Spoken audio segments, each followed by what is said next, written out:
चलिए नमस्कार, मैं शिवम श्रीवास्तव आपके सामने उपस्थित हूँ अपनी अगली वीडियो में। और जैसा कि आप लोगों को पहले भी आप लोगों ने देखा था, आपको काफ़ी सारी वीडियोस यूट्यूब पे, हमारे यूट्यूब चैनल पे, रितेश एकेडमी चैनल पे आपको मिली थी। और आज हमारा जो ये वीडियो होगा, हमारा जो ये सेशन होगा, वो इतिहास के शुरुआती दौर का होगा। इतिहास क्या है, इतिहास की परिकल्पना क्या है, इतिहास हम क्यों पढ़ते हैं और इतिहास की परिभाषा क्या है। सबसे पहले तो हम ये जान लेंगे, यूपी पुलिस कांस्टेबल को हमारा ये क्लास समर्पित है, जैसा कि आप सभी को पहले भी बताया जा चुका है। और यूपी पुलिस कांस्टेबल की तैयारी को अपने जहन में रखते हुए इस क्लास को कराया जा रहा है। इस क्लास को आप लोगों को फ्री ऑफ कॉस्ट यूट्यूब पर अवेलेबल करा दिया जाएगा, मतलब कराया गया है। PDF आप प्लेलिस्ट में आप जा करके और इसको चेक कर सकते हैं, देख सकते हैं और ज़्यादा से ज़्यादा मात्रा में शेयर कर सकते हैं। और कर क्या सकते हैं, बल्कि आप लोगों से निवेदन है कि आप लोग इसको ज़्यादा से ज़्यादा मात्रा में शेयर करिए, ताकि हमें भी एक मोटिवेशन मिलता रहे कि यदि हम मेहनत कर रहे हैं तो उसका कुछ रिज़ल्ट नज़र आ रहा है। तो चलिए शुरुआत करते हैं आज की क्लास की।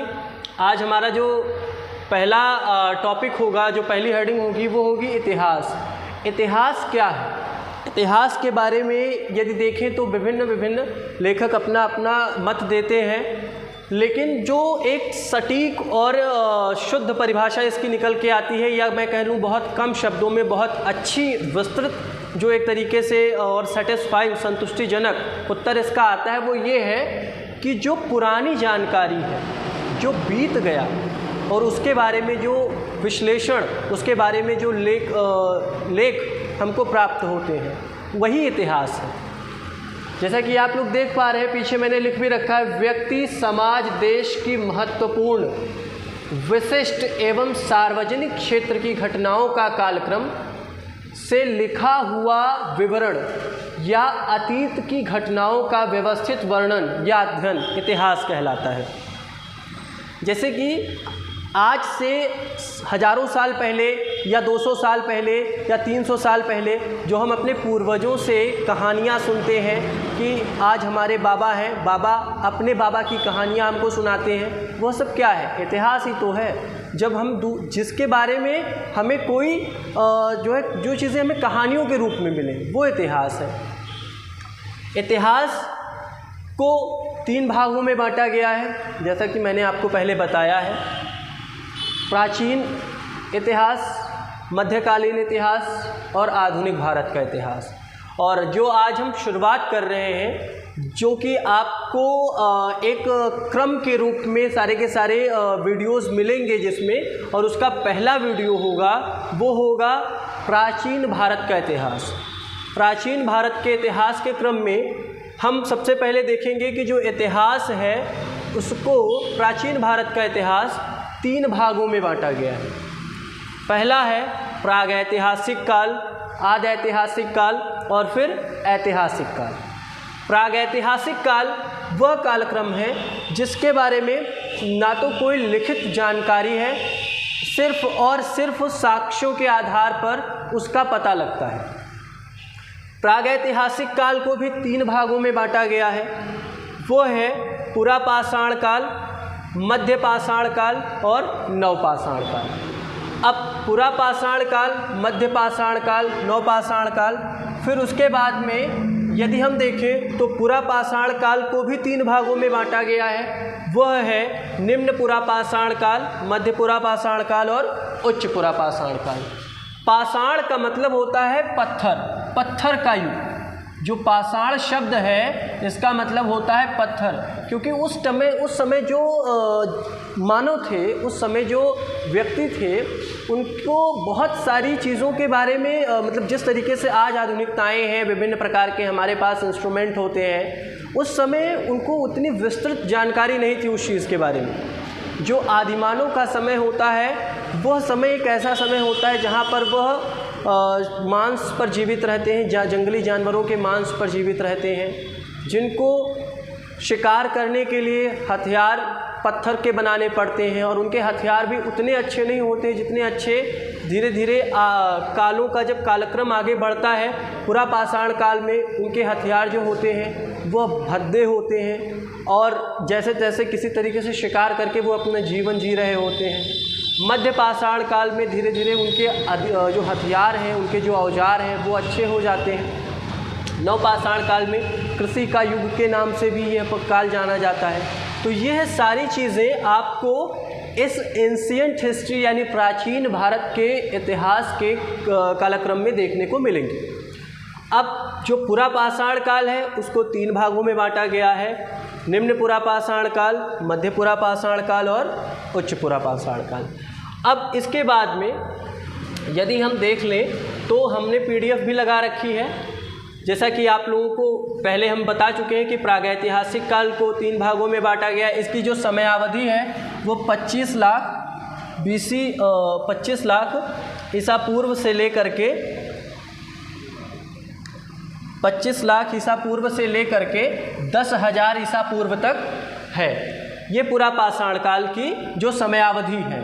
अच्छा, मैंने एक बात आपको और बताई थी कि आप अगर समयावधि को देखें, जो इसके टाइम पीरियड को देखेंगे तो ये टाइम पीरियड इंक्रीज़ ना हो करके डिक्रीज़ हो रहा है, घट रहा है। क्यों ऐसा है? तो एक चीज़ ये जान लीजिए कि जो ईसा मसीह के पहले से जो टाइमलाइंस हैं वो टाइमलाइंस घटती रहती हैं, वो टाइमलाइंस घटती रहती हैं। ईसा मसीह के जन्म के बाद का समय है वह टाइमलाइन बढ़ती रहती है, वो टाइमलाइन बढ़ती रहती है। वहाँ पर आपको देखने को मिलेगा जो टाइमलाइन होंगी वो इंक्रीज़ होंगी, ठीक है। तो अब इस आधार पर हम जो पुरापाषाण का कालक्रम देखते हैं, समयावधि देखते हैं, वो है 25 लाख ईसा पूर्व से 10,000 ईसा पूर्व तक। ये जो है हमारा पुरापाषाण काल का समयावधि है। फिर उसके बाद में अगला आ जाते हैं मध्य पाषाण काल। ये 10,000 ईसा पूर्व से लेकर के 6,000 ईसा पूर्व तक है। फिर उसके आगे आ जाते हैं नवपाषाण काल, और नवपाषाण काल का जो समयावधि है वो 6,000 ईसा पूर्व से लेकर के 1,000 ईसा पूर्व तक है। ऐसा आपको किताबों में मिलेगा। अब इसके बाद में हम आगे चलते हैं। तो अब हम पुरापाषाण काल को जो देखेंगे वो थोड़ा सा ब्रॉडली उसके बारे में जानेंगे, विधिवत जानेंगे कि पुरापाषाण काल के बारे में क्या, पुरापाषाण काल को कितने भागों में बांटा गया है और जो जिन भागों में बांटा गया है उनका क्या मतलब है। ये सारी चीज़ें हम देखेंगे, इसमें जानेंगे। तो देखिए, पुरापाषाण काल को 3 भागों में बांटा गया है, जो कि मैंने आप पहले बता चुका हूँ आपको। पहला है निम्न पुरापाषाण काल, मध्य पुरापाषाण काल और उच्च पुरापाषाण काल।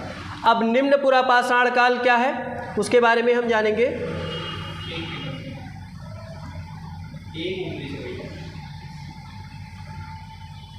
जो निम्न पुरापाषाण काल है, निम्न पुरापाषाण काल, यह काल अधिकांशतः हिमयुग में ही बीता।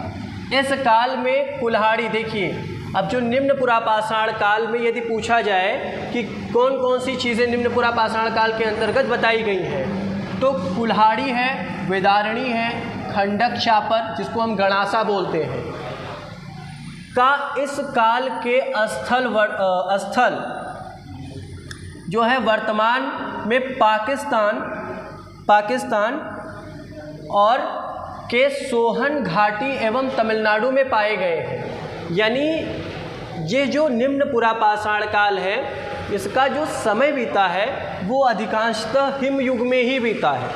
और यह जो इस काल में जो हथियार देखने को मिले हैं, जो क्या कहते हैं चीज़ें मिली हैं, वो कौन कौन सी हैं? कुल्हाड़ी है, वेदारणी है, खंडक चापर जिसको हम गणासा कहते हैं, जिसका स्थल है कि पाकिस्तान के सोहन घाटी एवं तमिलनाडु में वो पाए गए हैं। ये सारे के सारे जो हैं, ये सारी की सारी सामग्रियां पाकिस्तान के सोहन घाटी और तमिलनाडु में पाई गई हैं।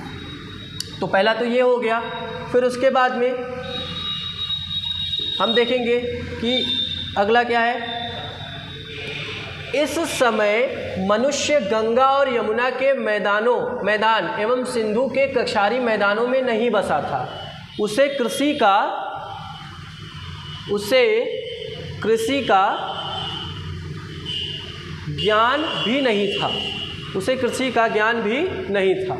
तो देखिए, निम्न पुरा पाषाण काल, यह काल अधिकांशतः हिमयुग में ही बीता। इस काल में कुल्हाड़ी, विदारणी और खंडक का प्रयोग होता था। यदि पूछ लिया जाए कि कुल्हाड़ी, विदारणी और खंडक का प्रयोग, खंडक चापर मतलब गड़ासा का प्रयोग कब होता था, तो आप बताओगे कि निम्न पुरा पाषाण काल में इसका प्रयोग होता था। फिर इस काल के स्थल वर्तमान के पाकिस्तान के सोहन घाटी एवं तमिलनाडु में पाए गए हैं। जो निम्न पुरा पाषाण काल में जो स्थल थे वो कौन कौन सी जगह पर पाए गए हैं, तो वर्तमान यानी आज के पाकिस्तान के सोहन घाटी और तमिलनाडु में पाए गए हैं। इस समय यानी निम्न पुरा पाषाण काल के समय मनुष्य गंगा और यमुना के मैदान एवं सिंधु के कक्षारी मैदानों में नहीं बसा था और उसे कृषि का ज्ञान भी नहीं था। मतलब कि ये कि निम्न पुरा पाषाण काल में उसने कुल्हाड़ी, विदारणी और खंडक यानी गड़ासा का प्रयोग करना तो सीख लिया था, लेकिन साथ ही साथ उसे अभी कृषि का ज्ञान नहीं हो पाया था, यानी वह अभी खेती करना नहीं सीख पाया था। फिर उसके बाद में आते हैं हम अपने अगले क्रम में मध्य पुरा पाषाण काल। मध्य पुरा पाषाण काल क्या है, तो देखिए मध्य पुरा पाषाण काल जो है वो इस काल के उपकरणों में चापर, ब्लेड, बोधक, ब्यूरिन, चांद्रिक, स्क्रेपर तथा छिद्रक है। मतलब जो मध्य पुरा पाषाण काल में आपके जो उपकरण कौन कौन से मिले हैं, उसमें आपका चापर, ब्लेड, बोधक, ब्यूरिन, चांद्रिक, स्क्रेपर और छिद्रक है। फिर उसके बाद में इस काल में फलकों की सहायता से बेधनी, छेदनी एवं खुरचनी जैसे उपकरण बनाए गए। मतलब मध्य पुरा पाषाण काल में कुछ उपकरणों का भी निर्माण हुआ है, जिसमें क्या कौन कौन से उपकरण हैं, बेधनी है, छेदनी है, खुरचनी है, ये सारे के सारे उपकरण बनाए गए। फलकों की अधिकता के कारण मध्य पुरा पाषाण काल को फलक संस्कृति भी कहा जाता है। अब देखिए, इसमें ये पूछा जा सकता है प्रश्न का, जब हम चीज़ों को पढ़ते हैं तो हमें एक आइडिया लग जाता है कि प्रश्न इससे बन सकता है। अब पूछा जा सकता है कि फलक संस्कृति किस काल को कहा जाता है, तो आप यहाँ पर आंसर करेंगे। 4 विकल्प आपके सामने दिया रहेगा A, B, C, D करके, जिसमें आपका एक विकल्प होगा मध्य पुरा पाषाण काल। अब आपको क्या करना है कि आपने पढ़ा हुआ है इसको, तो आप मध्य पुरा पाषाण काल पर टिक कर देंगे, वरना उससे सिमिलर संस्कृति वर्ड आ गया। सम टाइम मैंने देखा है जो बच्चे कुछ शब्दों को देखकर भ्रमित हो जाते हैं, जैसे संस्कृत शब्द आ गया, संस्कृति शब्द आ गया, तो अब संस्कृति शब्द से रिलेटेबल कोई एक ऑप्शन दिया रहता है। अब बच्चे करते क्या हैं कि उसी ऑप्शन को वो टिक करके आते हैं कि फलक संस्कृति है, तो जाहिर सी बात है कि ये कुछ ना कुछ कल्चरल चीज़ों से रिलेटेबल होगा, तो उसमें वो टिक कर देते हैं, और यहाँ पर ये आपका ऑप्शन गलत हो जाता है। तो ये जो आपका प्रश्न बन सकता है यहाँ से कि फलक संस्कृति को किस काल के अंतर्गत जाना जाता है, तो आप बोलोगे कि मध्य पुरा पाषाण काल के अंतर्गत इसको हम जानते हैं। ठीक, अब आता है नंबर उच्च पुरा पाषाण काल क्या है। इस काल में आधुनिक प्रारूप के मानव यानी होमो सैपियंस का उदय हुआ था। देखिए, अब इसमें जो आपको चीज़ें देखनी है वो ये कि आधुनिक प्रारूप के मानव यानी मनुष्य का, होमो सैपियंस का उदय इस काल में हो गया था। इस काल के मानवों की गुफाएं भीमबेटका से मिली हैं। ये देखिए, सबसे महत्वपूर्ण और ज़रूरी भी आपके लिए कि किस काल में मानवों की गुफाएं भीमबेटका से मिली हैं, तो आप आंसर क्या करोगे, उच्च पुरा पाषाण काल। उच्च पुरा पाषाण काल में मानवों की गुफाएं भीमबेटका से मिली हैं, जिनमें विभिन्न कालों की चित्रकारी देखने को मिलती है। सही बात है भाई, भीमबेटका की गुफा जो है वो चित्रकारी के लिए जानी जाती है, और इसमें क्या है, विभिन्न कालों की चित्रकारी को देखने को मिलता है। किसमें, उच्च पुरा पाषाण काल में। चलिए अब इसके बाद में आते हैं हम अपने अगले उस पे पेज पे, भीमबेटका गुफा की खोज। अब देखिए जो भीमबेटका गुफा उच्च पुरापाषाण काल में यदि हम देखें तो जो भीमबेटका गुफा है, भीमबेटका गुफा की खोज 1958 ईस्वी में B.S. वाकणकर, देखिए ये बहुत ज़रूरी है, इसको जानिए। B.S. वाकणकर, ये नाम इम्पॉर्टेंट है, इसको आप जानते रहिए कि ये है कौन भाई साहब, ये B.S. वाकणकर। इन्होंने क्या किया था, भीमबेटका गुफा की खोज करी थी। कब करी थी, किस सन में करी थी, 1958 में इन्होंने करी थी। ठीक है, ये चीज़ें आपको जाननी है। फिर उच्च पुरापाषाण काल के अंतर्गत ऑरेंजिनेसी, पेरिगार्डियन, सोल्त्रियन, मगदालिनियन संस्कृति इस काल से संबंधित है। अब देखिए इसमें यह जो है ये संस्कृतियां आपको पता होनी चाहिए। ऑरेंजिनेसी, पेरिगार्डियन, सोलुत्रियन, मगदालिनियन संस्कृति जो है इस काल से संबंधित है। ये कौन सा काल है, उच्च पुरापाषाण का काल है। ठीक है, इस काल से ये संबंधित है। फिर लोहदानला जो कि बेलन घाटी उत्तर प्रदेश में है, से पशु की हड्डी से बनी मूर्ति प्राप्त हुई है। यह किस काल में प्राप्त हुई है, उच्च पुरापाषाण काल में प्राप्त हुई है। लोहदानला जो कि बेलन घाटी उत्तर प्रदेश में स्थित है, से पशु की हड्डी से बनी मूर्ति प्राप्त हुई है। ठीक है, ये चीज़ें आप लोग याद रखिएगा। अब आ जाते हैं पुरापाषाण काल में। पुरापाषाण काल 25 लाख ईसा पूर्व से 10,000 ईसा पूर्व तक। अब ये तक अभी तक क्या था, निम्न पुरापाषाण काल, मध्य पुरापाषाण काल, उच्च पुरापाषाण काल। अब पुरापाषाण की बारी। इतिहास के इस कालखंड में मानव एक शिकारी व खाद्य संग्राहक के रूप में अपना जीवन व्यतीत करता था। इस दौर में मानव को पशुपालन व कृषि का ज्ञान नहीं था। इतिहास के इस समय में मानव आग से परिचित तो था, लेकिन वह उसका समुचित उपयोग करना नहीं जानता था। अपनी गतिविधियों के संचालन के लिए मानव इस दौरान अनेक प्रकार के पाषाण उपकरणों का प्रयोग करता था। पुरापाषाण काल में भी मनुष्य अलग अलग समय में अलग अलग तरह के पाषाण उपकरणों का उपयोग कर रहा था। इन्हीं पाषाण उपकरणों के आधार पर इतिहासकारों ने पुरापाषाण काल को पुनः 3 कालखंडों में विभाजित किया। यह, जैसा कि मैं आपको पहले बता चुका हूँ, ये PDF थोड़ा सा उल्टा लग गया है, लेकिन कोई बात नहीं। पुरापाषाण काल जो है उसके बारे में भी हम जान लेंगे, क्योंकि मैंने पुरापाषाण काल को सिर्फ पत्थर का युग बता करके छोड़ दिया था। तो ये चीज़ें आप जान लीजिए कि पुरापाषाण काल को पुरापाषाण क्यों कहा गया।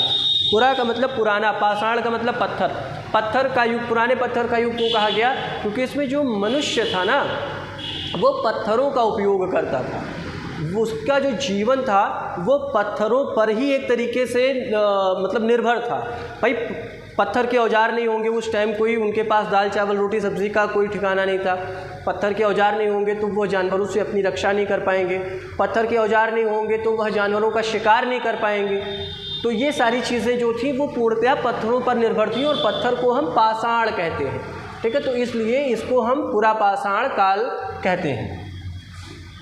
अब इसके बाद में जो हमारा अगला होगा वो आप लोग ये पढ़ ही चुके हैं। देखिए निम्न पाषाण काल जो है, निम्न पुरापाषाण काल और पुरापाषाण काल, ये थोड़ी सी विधिवत जानकारी है इसकी, और इसको आप जान लीजिए। इसका जो समयावधि है वो क्या है, ठीक है, इसकी जो समयावधि है वो क्या है, ये आपको अच्छे से पता होना चाहिए।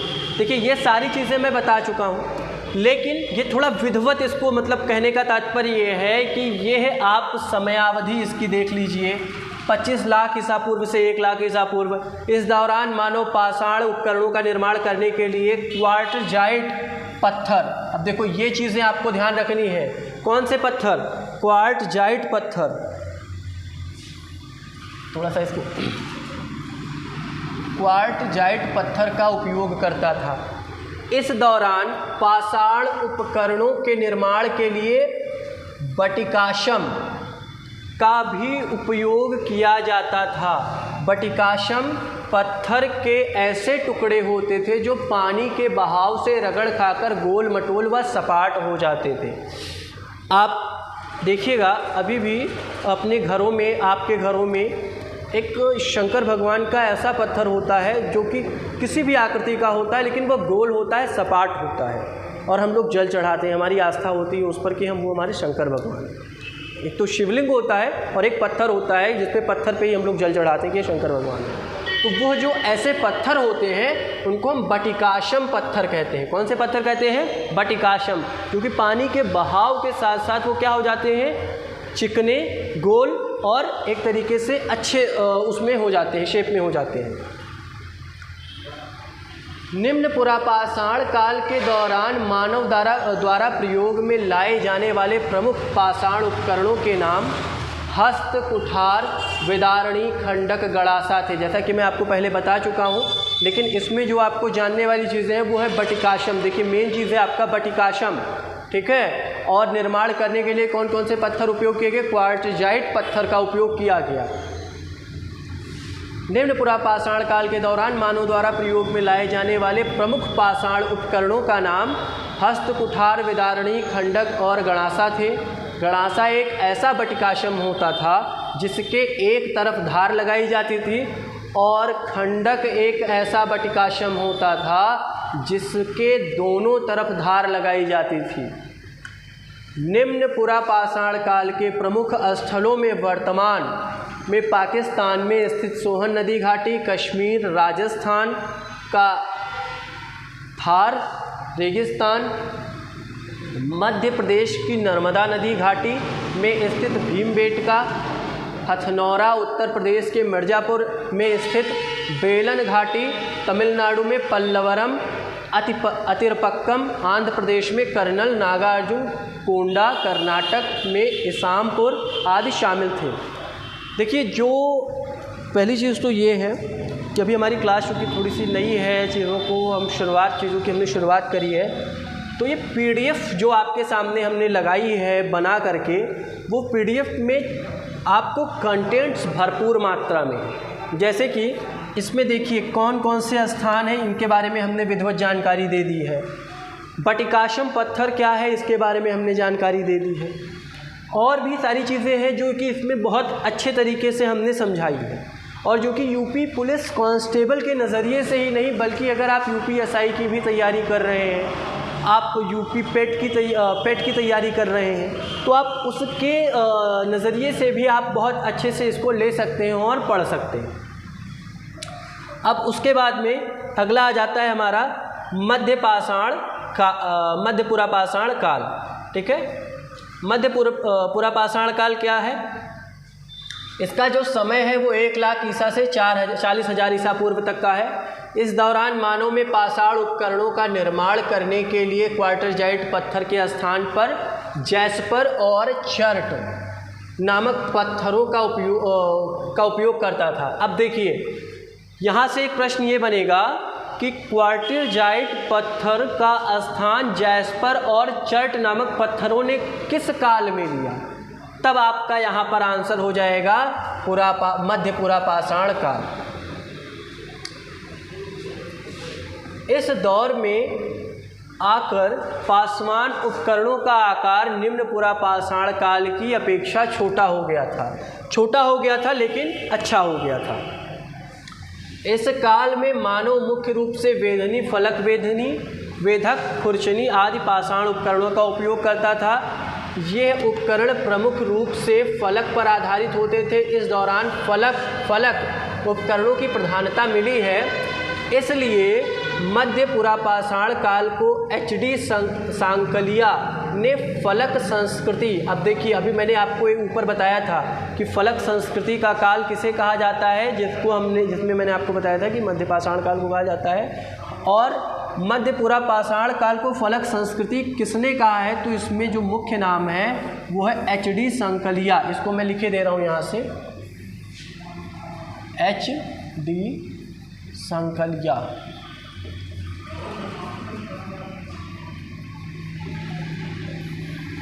ठीक है, तो ये चीज़ें आपको ध्यान रखनी है।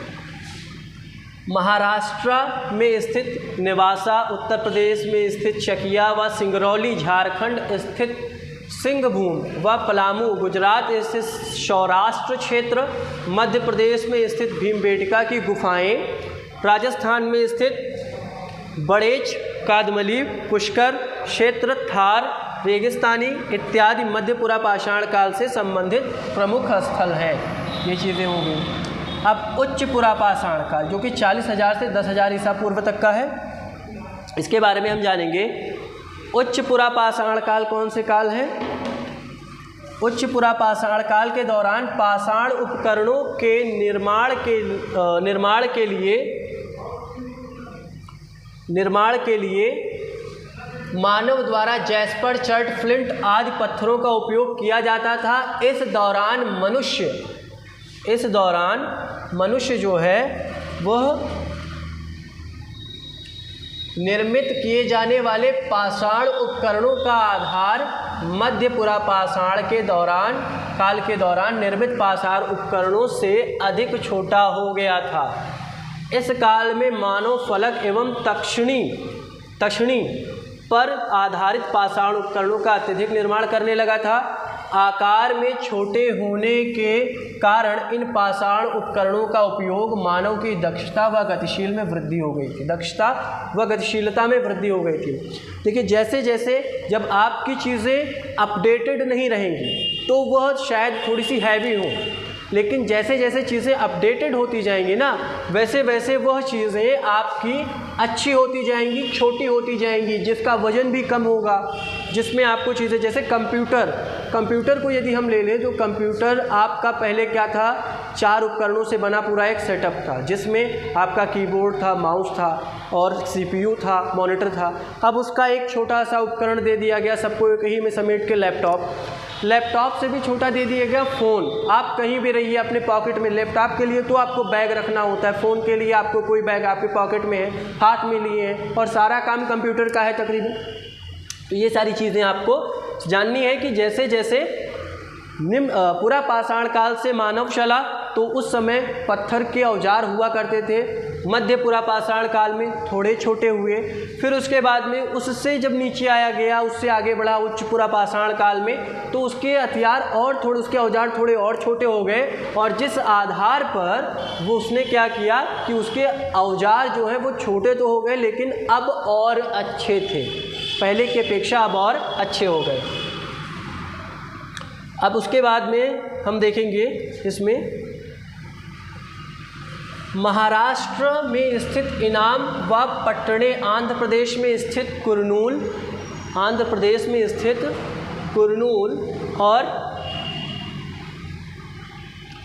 प्रदेश में स्थित कुरनूल व नागार्जुन कोंडा, रेनीगुंटा, मध्य प्रदेश स्थित भीमबेटका, कर्नाटक में स्थित शोरापुर, दोआब, राजस्थान में स्थित बूढ़ा पुष्कर, उत्तर प्रदेश में स्थित लोहंदानला और बेलन घाटी इत्यादि उच्च पुरापाषाण काल के प्रमुख स्थल हैं। ये चीज़ें याद रखिएगा कि महाराष्ट्र में स्थित है इनामगांव व पट्टने, आंध्र प्रदेश में स्थित है कुरनूल, नागार्जुन कोंडा व रेनीगुंटा जो कि मध्य प्रदेश में स्थित है भीमबेटका, कर्नाटका में स्थित है शोरापुर, दोआब राजस्थान में स्थित है बूढ़ा पुष्कर, उत्तर प्रदेश में स्थित है दनाला, और बेलन घाटी में स्थित है बेलन घाटी। ये सब उच्च पुरापाषाण काल से संबंधित प्रमुख स्थल हैं। अब आते हैं आपके ये अभी तक पुरापाषाण काल को जो 3 भागों में पुरापाषाण काल को जो 3 भागों में बांटा गया उसके बारे में पढ़ रहे थे। अब हम आते हैं अपने मध्यपाषाण काल में। मध्यपाषाण काल का कालक्रम अगर हम देखें तो ये है 10,000 ईसा पूर्व से लेकर के 4,000 ईसा पूर्व तक, और 10,000 से 4,000 ईसा पूर्व में इसमें क्या क्या चीज़ें देखने को मिली। मध्यपाषाण शब्द का प्रयोग सर्वप्रथम होडर माइकल, अब देखिए यह नाम आपको याद रखना है, होडर माइकल वेस्ट्रप, क्षमा कीजिएगा, ये जो है ये पूरा का पूरा है, आप देख लीजिए, होडर माइकल वेस्ट्रप, ये जो है ये इन्होंने मध्यपाषाण शब्द का प्रयोग किया था। ठीक है, इस काल में मनुष्य द्वारा पशुपालन की शुरुआत कर दी गई। अब देखिए, पूछा जाए कि पशुपालन की शुरुआत किस काल में करी गई है, तो आप बोलेंगे मध्य पाषाण काल में पशुपालन की शुरुआत कर दी गई है। इस समय तक मनुष्य द्वारा उपयोग किए जाने वाले पाषाण उपकरणों का आकार और अधिक छोटा हो गया, और बल्कि वह आकार छोटा नहीं हो गया, उनके जो हथियार थे वो और एडवांस हो गए। जैसे जैसे छोटे होते गए वैसे वैसे वो और एडवांस होते गए, तो उनके जो उपकरण थे वो और एडवांस हो गए। गुजरात में स्थित लांगनाज व रतनपुर, कर्नाटक में स्थित संगणकल्लू और आंध्र प्रदेश में स्थित नागार्जुनकोंडा, पश्चिम बंगाल में स्थित बीरभानपुर, मध्य प्रदेश में स्थित भीमबेटका व आदमगढ़ में स्थित तमिलनाडु स्थित टेरी समूह, उत्तर प्रदेश में स्थित मोहराना पहाड़ व लेखिया, शौपानी मांडो इत्यादि मध्य पाषाण काल से संबंधित प्रमुख स्थल हैं। तो ये सारे के सारे जो स्थल हैं ये मध्य पाषाण काल से संबंधित हैं। तो इनको आप देख लीजिएगा एक बार अच्छे से, और इनको आप अपनी कॉपी में जहाँ भी आपको नोट करना है उसमें आप नोट कर लीजिएगा। अब आते हैं हम अपने नवपाषाण काल में, जिसका जो कालक्रम है वो 4000 ईसा पूर्व से लेकर के 1000 ईसा पूर्व तक का है। नवपाषाण शब्द का प्रयोग सबसे पहले जॉन लुब्बाक द्वारा किया गया था। ये इन्होंने सर्वप्रथम जो है वो नवपाषाण शब्द का प्रयोग किया था। यह काल परित परिवर्तन का काल था। इस दौरान ही मानव ने सबसे पहले कृषि की विधिवत तरीके से शुरुआत की थी। यानी जब हम देखो, एक चीज़ ये आपको पहले मैं बता चुका हूँ कि मध्य पाषाण काल में पशुपालन की शुरुआत हो चुकी थी, और अब जब भाई पशु पाल लेगा मनुष्य तो जाहिर सी बात है कि उसको खाने के लिए, खिलाने के लिए उसको कोई चारा होना चाहिए, कुछ ना कुछ होना चाहिए। भाई पशु कहीं ऐसा थोड़ी है कि जिस तरीके से मनुष्य जानवरों का मांस खाता था उसी तरीके से पशु थोड़ी मांस खा लेंगे उनको खाने के लिए। और जैसे जैसे जब आवश्यकताएं आपकी बढ़ती हैं ना, जब आपकी लायबिलिटीज़ बढ़ती है तो आपकी नीड और ज़्यादा चीज़ों के बारे में हो जाती है। तो अब इसमें क्या है कि नवपाषाण काल में मनुष्य ने, यानी जो आधुनिक मानव था, उसने क्या किया कि कृषि की विधिवत तरीके से शुरुआत कर ली थी। इस दौरान मनुष्य ने मिट्टी के बर्तन बनाने के लिए चाक का आविष्कार कर लिया था। मनुष्य इस समय घुमक्कड़ जीवन त्याग कर अस्थायी जीवन जीने लगा था। अब घुमक्कड़ जीवन त्याग कर अस्थायी जीवन जीने का मतलब ये है कि आज इस जगह पर आश्रय ले लेना, कल दूसरी जगह पर आश्रय ले लेना, परसों तीसरी जगह पर आश्रय ले लेना।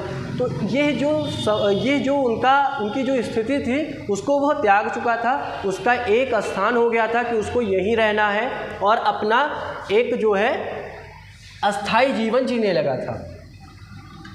इस दौरान मानव चावल, गेहूं, कपास, रागी, कुल्थी, जौ इत्यादि विभिन्न फसलों को उगाने लगा था। यहाँ पर फिर उसके बाद में अगर हम देखें तो इस दौरान मनुष्य मुख्यतः छैनी, कुल्हाड़ी, बसुले इत्यादि विभिन्न पाषाण उपकरणों का इस्तेमाल करने लगा था।